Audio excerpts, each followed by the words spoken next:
I am indebted to my grandfather, Verus, for his good disposition and sweet temper.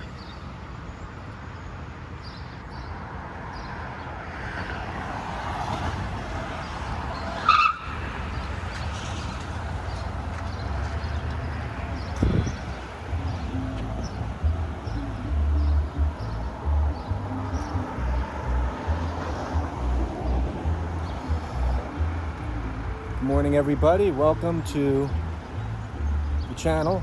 I'm Tommy. This is Almost Zen TV, and that was Book 1, Verse 1 of Marcus Aurelius Meditations.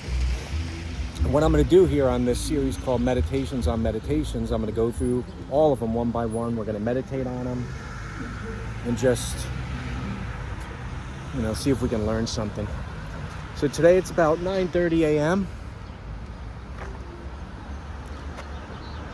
A little overcast. It's a little rain happening. And we're just going to talk about what I just read to you. Let me stop babbling and show you what we're going to be seeing today. Weeds. All right. Yeah, this is a new thing I wanted to do. I love the Marcus Aurelius Meditations book, which isn't even a book. Let me give you a little backstory. He was the leader of the Roman Empire and had written entries to himself over time, whether on the battlefield, at home, wherever he was writing these notes to himself on how to be a better person. And didn't want them to be read. They ended up getting out to people, and now it's a very popular book on stoicism and how to live.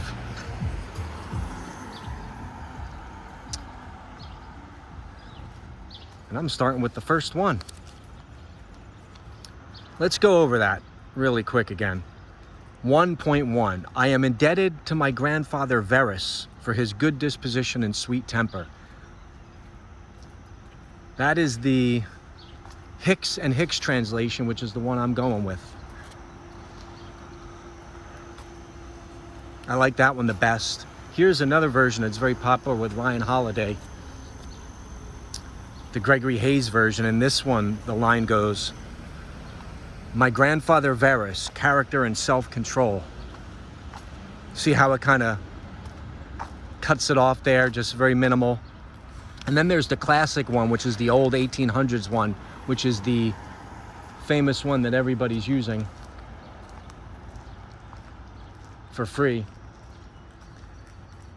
And that is, I learned good morals and the government of my anger. Excuse me. Let me redo that again. From my grandfather Verus, I learned good morals and the government of my temper. You can see how those have kind of changed with the translation. I prefer the first one because it feels like it's, as you'll see with the later entries, some of them get more, Elizabethan and long-winded, which is the George Long version. And then there's the Gregory Hayes, which is more like fortune cookies. I like the Hicks and Hicks because it feels like it's a little bit in the middle of both of them. And that's the one, I am indebted to my grandfather Verus for his good disposition and sweet temper. 1.1. Now, in that first book, it was all him talking about the people that he knew and what they taught him. He had written that stuff down. So that's what we're going to be doing with book 1. The first one was his grandfather. Now, what did you guys learn from your grandfather? Anything? Doesn't have to be something where he sat you down on his knee and imparted you some wisdom. Could have just been what you saw and noticed of him, good or bad, that he did to help you become a better person, or or in any case, maybe how not to be. Because you can learn from someone being, my grandfather, he was a philanderer, and I learned, to kind of respect the, the relationship, whatever it is. So think about that. And let's think for a second, for our grandfathers, what have we learned? Because we don't usually think about that, really, like what we learn from people now. We're just everything is so fast-paced, and are we ever stopping to go, we'll talk about somebody we know and say, oh, yeah, I like them, I don't like them, he likes the Yankees, I like the Yankees, but we don't really sit and think, what are we learning from this person? So let's think for a minute. Take a second here to think, what have we learned from our grandfather? Think about this. Let's meditate on that.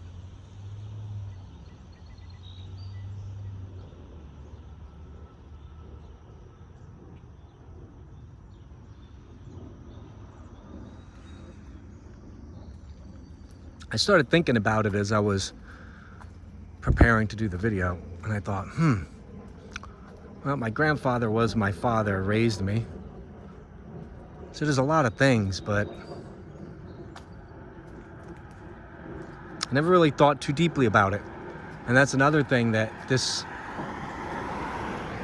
rereadings of these entries that I want to do on this channel. And don't forget, I'm still going to do the way of walking. That's the other one. This is the alternative video to kind of spice it up and fill in the gaps when there's no video.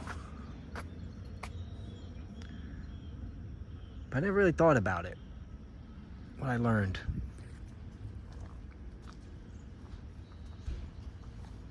Let's first look at Marcus, where he learned from his grandfather Verus, who then became his adopted father when his father died when he was a boy.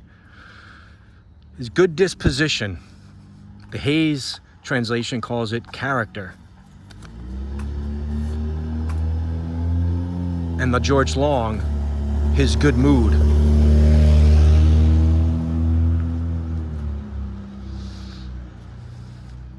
That's a good thing to learn from someone who their disposition is right on point.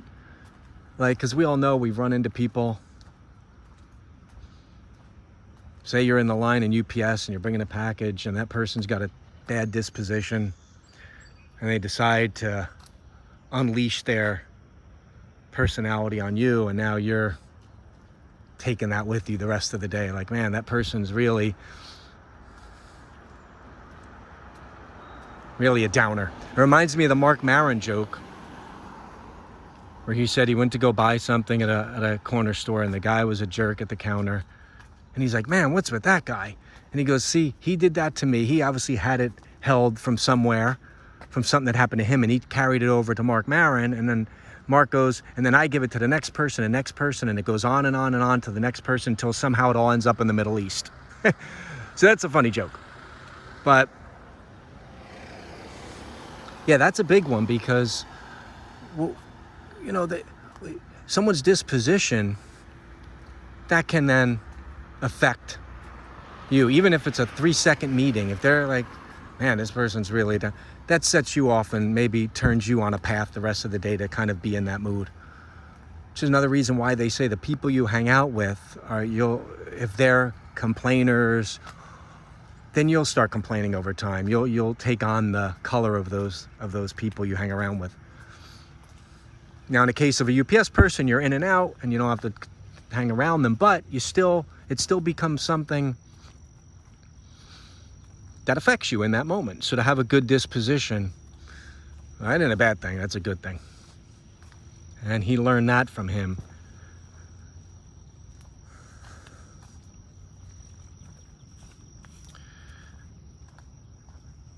It's a good thing to have a good, sunny disposition.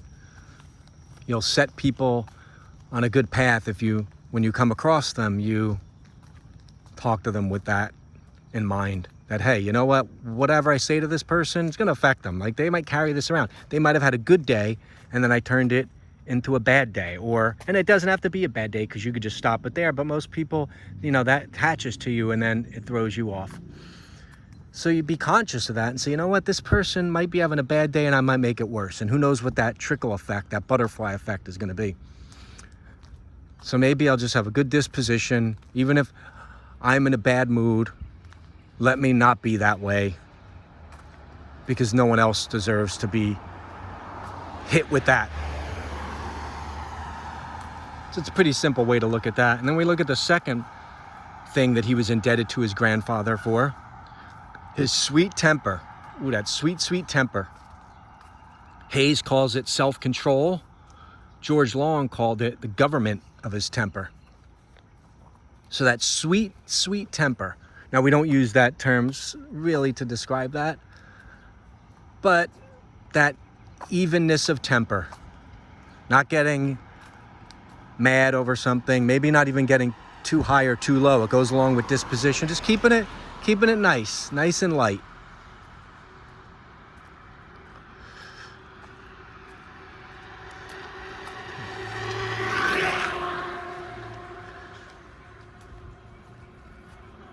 And we've all had instances, every one of us, every single one of us, where our temper was not so sweet. And what did that do for us? Got us into stuff. So the temperament, kind of hand in hand with the disposition. Let's go back to the analogy of the UPS. Say you're in UPS. The person's a little snotty behind the counter. And you're like, in your head, you're thinking, man, oh my God, what a jerk. Don't let it affect you with how you speak back to them. Just send it back at them nicely. Kind of throw them off guard too. Keep a nice even temperament with it. So say, let's get an example. They say, okay, next please. Thank you, because you're maybe taking a split second to get your package to them. Now you could say, wow, what's your problem? Most people don't do that because people are not going to be confrontational for the most part. But you could just say, oh, sorry, my bad. I was like, kind of take the hit yourself. It kind of makes them feel a little like douchey. They're like, oh boy, maybe I shouldn't have been that way.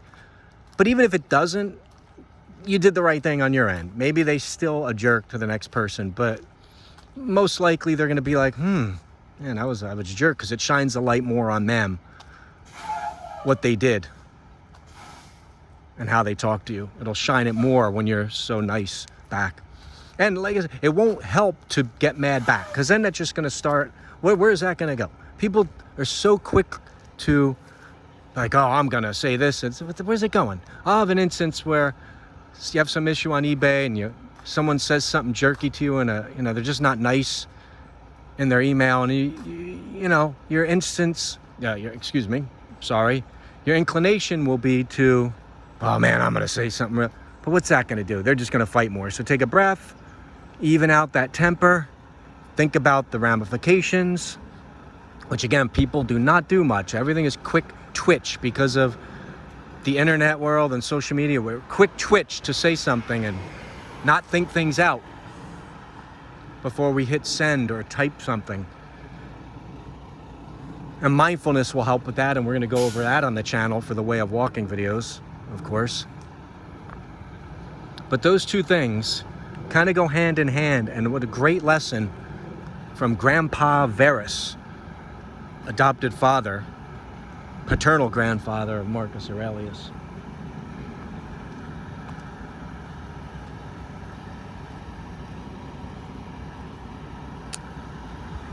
So I'm seeing signs for like area closed here, potential hazardous material. In there's a walk path. It looks like that's no longer the case for everyday people to do that.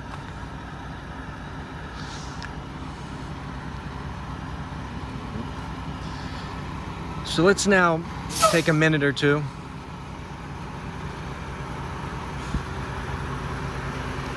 let's meditate once more on Book 1, Verse 1 from Marcus Aurelius Meditations, the Hicks and Hicks translation. I am indebted to my grandfather Verus for his good disposition and sweet temper. Now let's meditate on that and think about how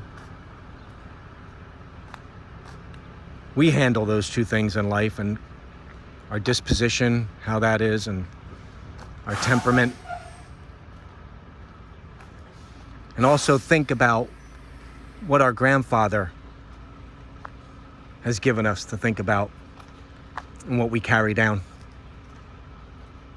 If they're still around, you can go ask too. Go ask. Do you have anything? to impart on me. Or it's best if you just learn something on your own that you saw. So let's meditate on that in this final portion of this video. And just enjoy the vibes.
Well, ain't this something?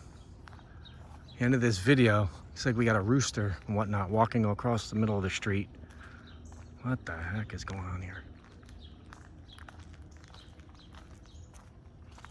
Where are these all coming? Well, there's more than one. What the heck?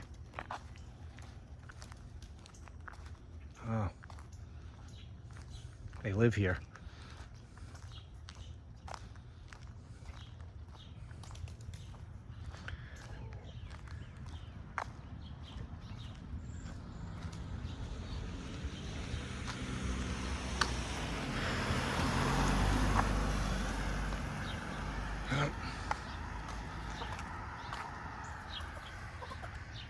These guys are fighting it out.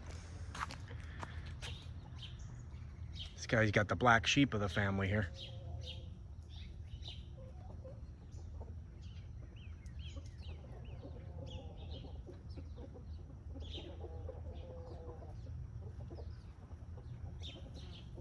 All right, let me let them enjoy their day. Everybody, I want to thank you for watching. This has been Meditations on Meditations. Join me again in the future. Say goodbye to these guys. Have a good day, everybody.